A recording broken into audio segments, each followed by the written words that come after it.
Hey, welcome back to the channel. So in the last video we took a look and analyzed all these screenshots of conversations between various people at the party and parents and basically anybody that gave a time reference in the statement, just to kind of try to piece together the night. Anyways, that was the previous video. And what I'm going to do today is I'm going to ask it to bring in more information from various other places. I do have the paid version of ChatGPT, so it does have real-time internet access to look things up. And once I find my notes, there we go. So here's the question or statement I'm giving it. In regards to the Noah Presgrove case in Oklahoma, I would like you to expand the information I reviewed for this timeline by using online sources. Please review social media. I know there's several Facebook groups, subreddits for Noah Presgrove. I know People Magazine, the Daily Mail in the UK, TMZ, and many mainstream news outlets have done stories on this case. Please pull any information regarding the timeline except for any information from Caden Pressey. His timeline is the alternate timeline, and I want to review this later. So for now, we need only references to his I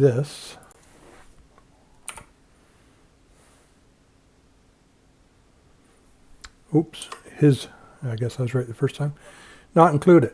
Please let me know of any additional information this request adds to the information we already have above.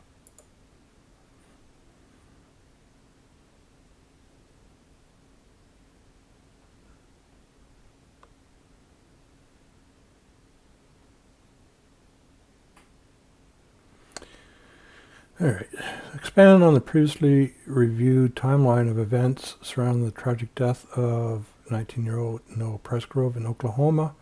Additional information from various online sources, including social media discussions, mainstream news outlets, provides further context. So let's look at this again. September 3rd, so it's going back a little further. House party attendance. Noah attended a house party in Terrell, Oklahoma, which spanned over the Labor Day weekend. Witnesses reported he was drinking and socializing with friends. This is from People Magazine. September 4th, ATV incident. Sometime during the night, Noah was involved in an ATV rollover accident with several men who've never really been named. He survived the incident and returned to the party. Again, this is People. A lot of this seems to be from the People Magazine article. Argument at party. After returning, Noah reportedly got into an argument at the party. The details of the altercation remain unclear. It's funny how everything's still unclear 14 months later. Departure from party. Following the argument, Noah left the party on foot. The exact time of his departure is not specified.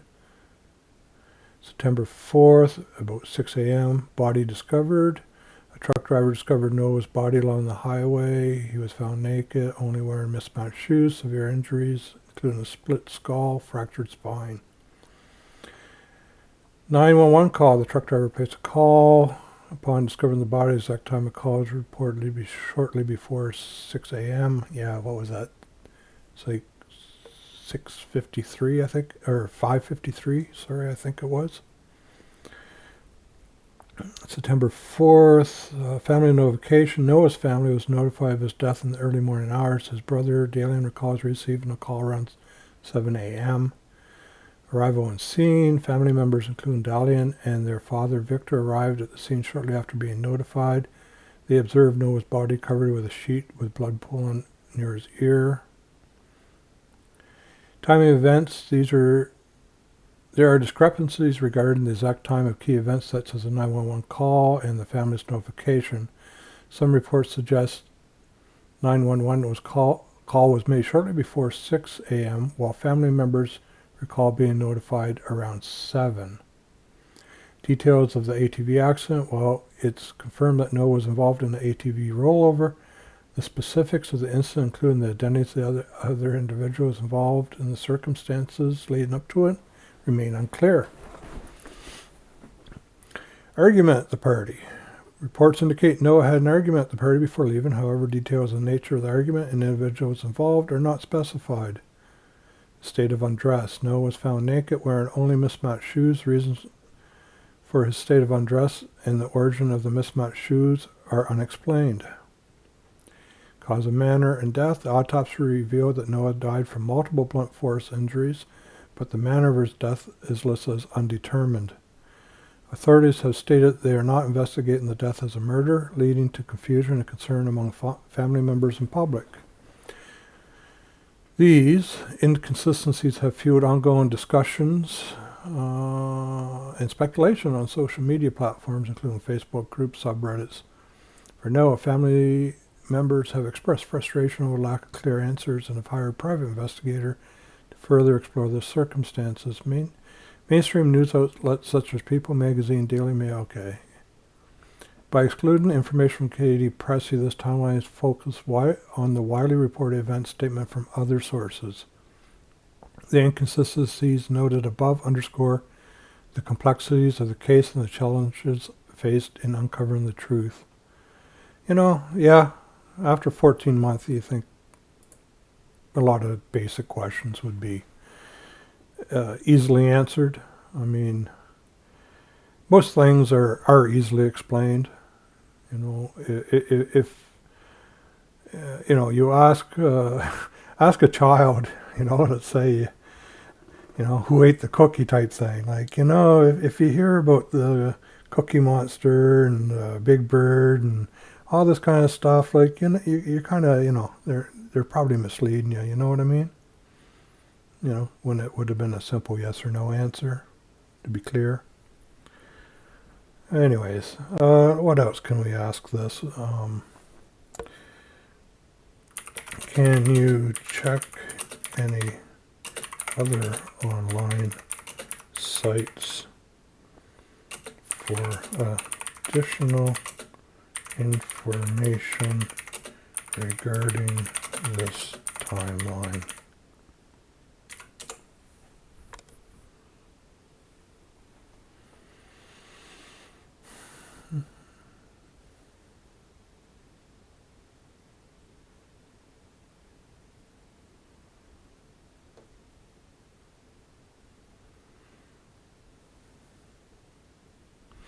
Okay, that's the same.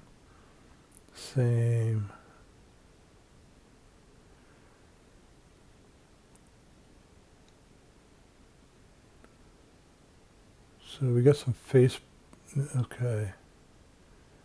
Yeah, that's Facebook stuff.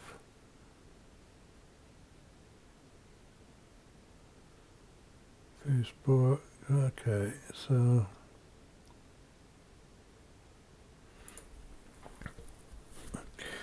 who has the most inconsistencies in the facts they have given? Don't know. Do you think it'll tell us anything?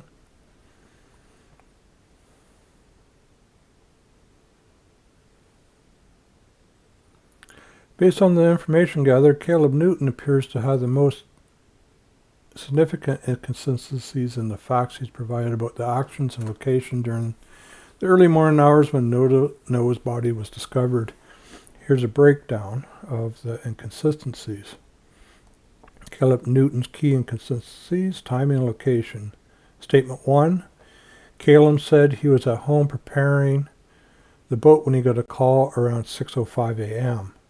In Statement 2, in a different post, Caleb mentions he was with his dad heading to the lake when he received the call at 6 a.m.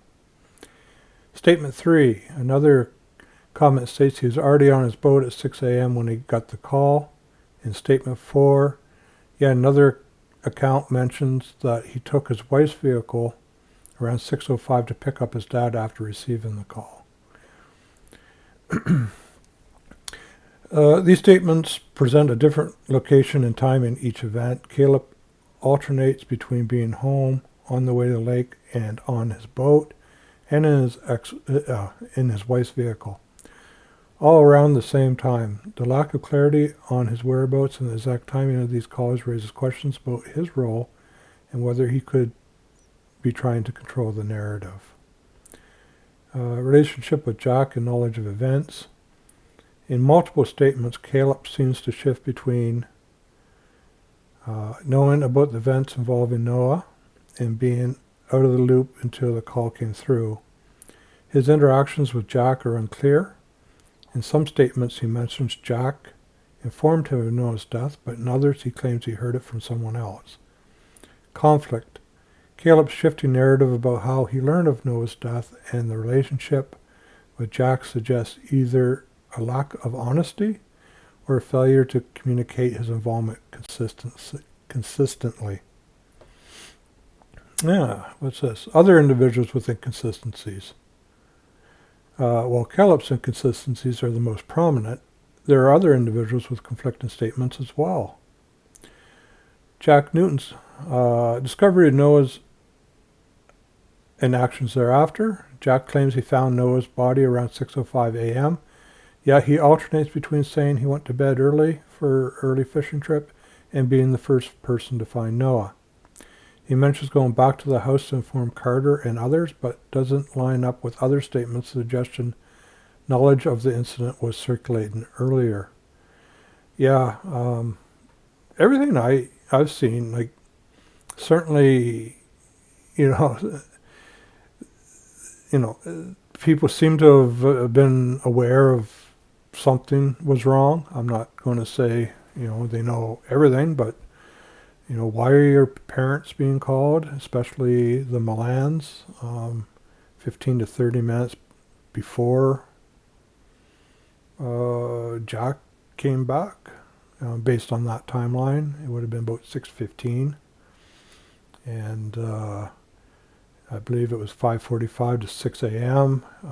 That Renee, the mother of Jasmine, stated she got a phone call informing her, and by her timeline, she arrived at the house just before 7.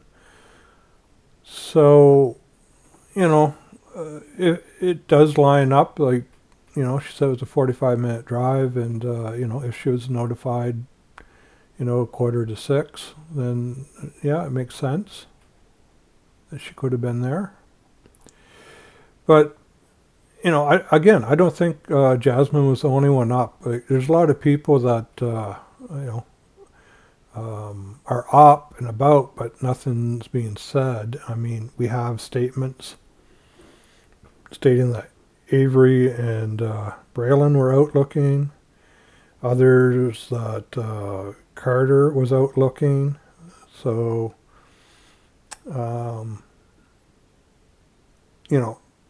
we only have information from those who've given it.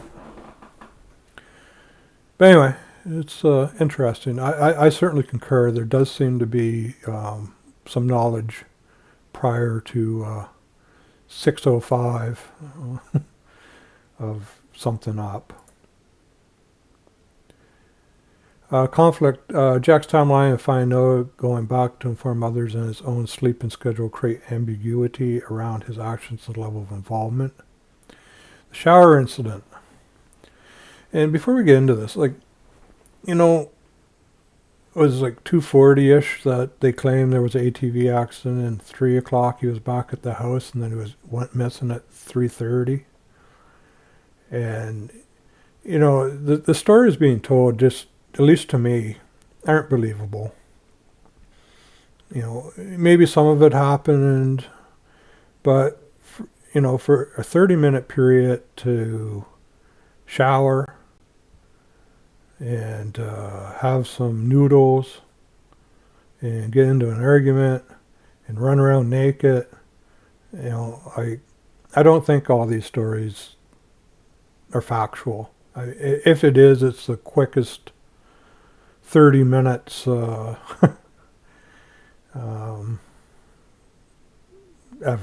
But anyway, Jack describes helping Noah with the shower after the ATV incident, stating Noah was super dirty and super drunk. So he's drunk enough he needed to help in the shower, but nobody was concerned when he wandered off. I might have had a drink or two in my time. Any time that would have been too drunk to stand in the shower, I really didn't want to do anything other than have a nap. Certainly wasn't looking to head out for a walk. Anyways. However, others describe the shower as either a necessity due to his drunken state or an event with varying participants and motives. Conflict. Jack's shifting description around the shower event contributes to the broader questions about what happened to Noah in the hours before his death. Renee Millen's statement. Timing of arrival and knowledge. Renee states her daughter called her between 5:45 and 6 a.m., suggesting early knowledge of the incident. However, she claims to have arrived around the house around 7 a.m. after Jack supposedly discovered Noah's body at 6:05 a.m. Conflict. If Renee knew about Noah's death before Jack's discovery, it raises questions of whether someone else knew of Noah's condition and failed to notify the others immediately. The discrepancy between Renee's knowledge and Jack's discovery timing complicates the timeline. Very much so. I really think these are, until this is proven, this timeline, and I can only assume poor Renee is probably using a landline and a rotary phone or something, because, at least with my phones that I've used in the last 15 plus years, I'll have date time stamps on every call, every text, every email, Maybe we should probably look at a GoFundMe to get her a cell phone, maybe. But anyway, I don't want to digress too much. But, I am also old enough to remember the landlines, and it was real neat. When you get your bill at the end of the month, they send it to you. It had a listing of every call, the time, and the duration. So even if she does have that rotary call or rotary phone and landline, her bill would clearly state when this happened. Really shouldn't be vague in this day and age.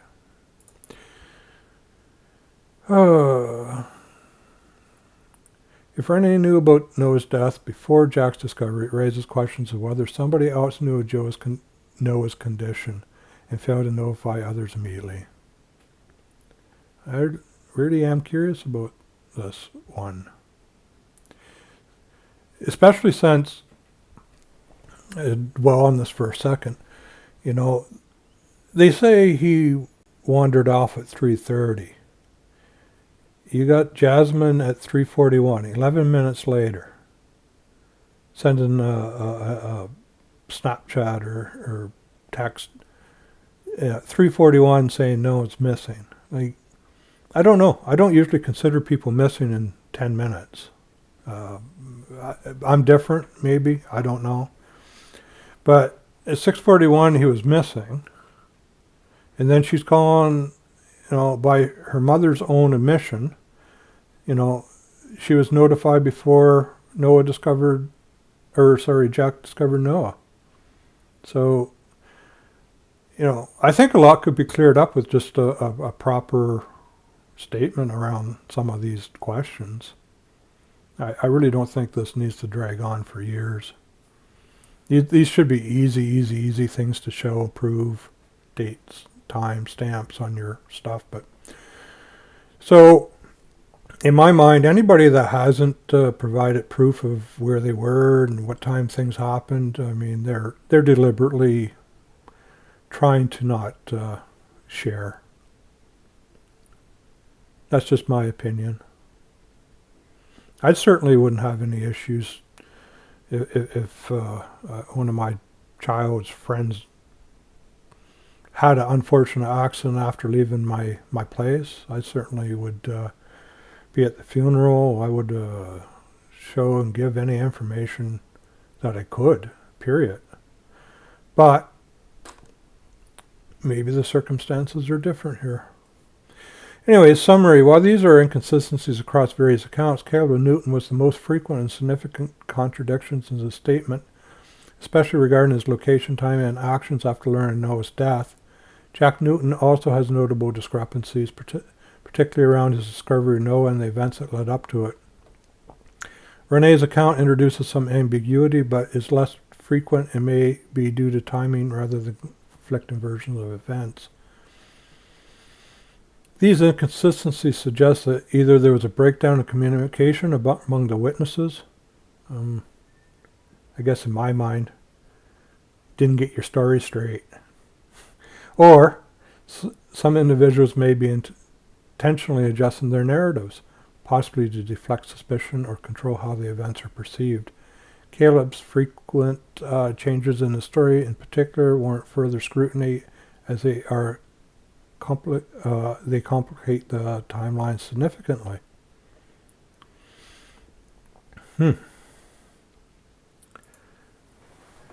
I'm going to also give this the autopsy report, just for reference, so it's available.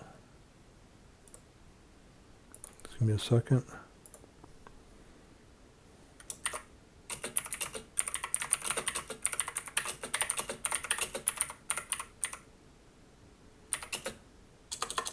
I can't spell.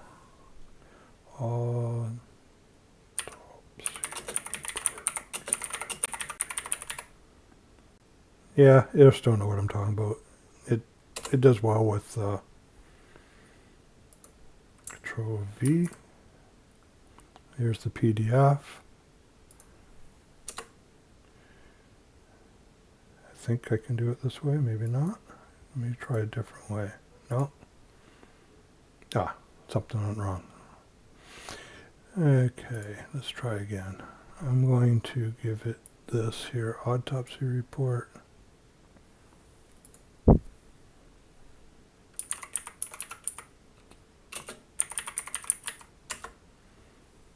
I don't know.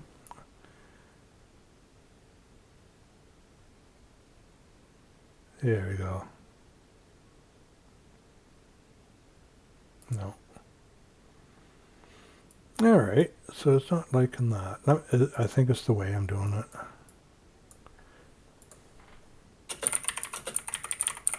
Just let me try a different way. Let me try doing this. Yeah, let me upload from here. Bear with me a moment while I find it there.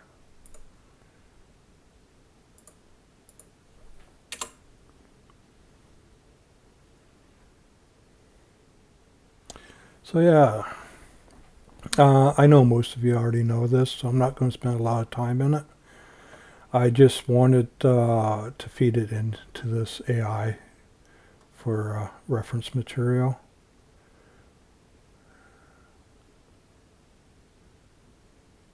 I am going to ask it one question though.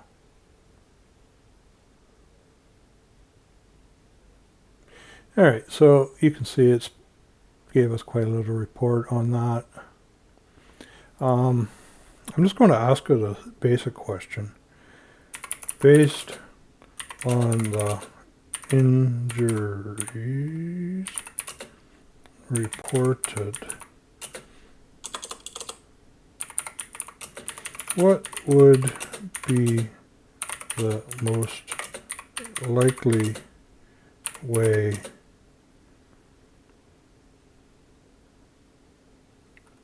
this happened?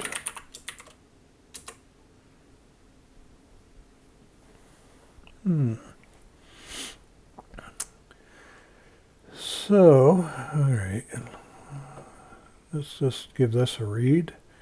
Given the extensive blunt force injuries reported, injuries appear to be most consistent with those sustained in a high-speed vehicle impact or being struck multiple times by a heavy blunt object or possibly even thrown from a height onto a hard surface. Here's a detailed analysis. High energy impact indicators. Head and neck trauma. Fractures in multiple regions of nose skull along with subdural and okay, this isn't going to be good reading for me. Hemorrhages indicate his head experienced severe impact force, fractures in the neck and misalignment of the vertebrae. It looks like quite a number of them. Point to a violent force, which could be consistent with being struck or being ejected from a vehicle at high speed. Torso and internal injuries. The extensive internal injuries to lungs, heart, spleen, and major blood vessels are classic signs of massive blunt trauma, commonly seen in cases of vehicular impact.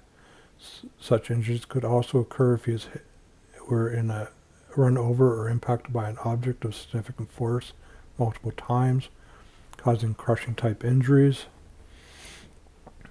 Rib and scapular fractures. The fractures across multiple ribs in both scapula. Don't judge me on my pronunciation. Suggests a broad impact force from across the torso. This could align with a large surface, such as a car bumper or the ground if you were hit and thrown and dragged. Multiple points of blunt trauma. The variety and distribution of abrasions, particularly those on both sides of the body, left shoulder, buttocks, and extremities, suggests multiple impacts or that Noah's body was rolled or moved after the initial impact. The wide pattern of blunt force trauma to both sides of his body is less typical in a single impact event and could indicate that he was struck more than once. High-speed collision versus secondary trauma. If he had been hit by a vehicle at high speed, it's possible he was thrown upon impact, sustaining secondary injuries from hitting the ground or other surface, which could explain the distribution of blunt force injuries across his body. Unusual circumstances and absence of debris. No vehicle debris. The absence of the vehicle debris near the body makes it unusual if this were a typical hit and run, where paint chips, glass fragments, tire tracks are often present. However, it's possible he was moved post-impact, perhaps to disguise the manner of death. Mismatched shoes and clump of hair. The mismatched shoes and clump of hair could indicate either disorientation at the time of the incident or foul play. This combination of factors alongside the blunt force trauma suggests he was either attacked or left disorientated after initial incident, potentially making him vulnerable to further injuries or being positioned in a compromising way on the road. Unusual for simple pedestrian accident. Broad abrasions with embedded materials. Broad abrasions with black material embedded in his back suggests his body was in contact with a rough, possibly paved surface, but this alone typically won't explain the severe internal trauma unless a vehicle impact or repeated blunt force caused his body to hit the surface. Hinge type skull fractures. This type of fracture is rare and often results from high energy trauma. It's most often associated with high-speed vehicle ejections or falls from significant height where the head sustains a heavy impact upon landing. So the likely scenarios, if he's walking or lying on the road, he might have been struck by a high-speed vehicle, sustaining massive blunt force trauma, and being thrown or dragged. This scenario is supported by the pattern of head and torso injuries. Assault with heavy objects followed by staging. Another possibility is that Noah was subjected to repeated blows with heavy object, leading to his extensive injuries, and then his body was placed on the road to make it appear as a pedestrian accident. High impact ejection or drop. Though less likely, his injuries could potentially be consistent with falling from a height or being ejected at high speed, striking the road multiple times or against various surfaces. However, the lack of high structures nearby would make this scenario unlikely. Conclusion, the most plausible cause of these injuries would be high-speed vehicular impact or a series of intentional blunt force traumas. Both the severity and distribution of injuries suggest his body was subject to multiple points of high energy impact rather than a single isolated fall or accident. Given the lack of vehicle debris, if this was a vehicle incident, his body may have been moved or an attempt was made to disguise the true nature of his injuries. So it was interesting to have this reviewed. We didn't learn anything new. It's the same scenarios, but I always like to see the evidence and how things it points out. So at this point, I've more or less gone through most of what I want. In the last one, we focused just on the screenshots of people, given timestamps of when things happened. In this one, we added to that by giving it access to internet and news articles and online information. It didn't give us a whole lot of new information, to be honest, although it did point out a few things. We took a look at, what was it here? Where was it? We asked who had the most inconsistencies in the facts that they've given. Caleb was number one, Jack was there, and Renee Milan were the main ones. The top three with conflicts in their stories. And we did a quick review, just more to be thorough, because this AI only knows what we feed into it. So we gave it the autopsy and did a quick review of that and asked it what the most likely way the injuries could have happened was. So I think I'm going to leave this one here for now. Again, if anybody has a question they want me to type in, please leave it in the chat below, and I will do it when I start my next video. So for the next video, what my plan is to ask this to bring in Caden's timeline, and I will probably do that in 2 steps. I will probably locate screenshots from Caden and his mother and any others I can find that basically follow the 515 or the Caden's timeline. And we'll bring that information in. And at that point, I will ask questions like, does this, if we change the timeline to 515, does this resolve any of the inconsistencies that have been pointed out prior? Stuff like that. Just to get an idea. I mean, I can think of 1 or 2 things that it would resolve, particularly Jasmine's calling her mother early. But it could also introduce more inconsistencies elsewhere. So we'll take a look and see how it all lines up at that point. But if you're interested, that's what the next video is going to be. And again, if there's a question that you would like to ask, just leave it in the chat and I'll put it in for you. Anyways, thanks for listening, and let's keep the focus on this case. There's obviously a lot of misinformation and conflicts in what's been presented. So have a good day or a good evening, and take care.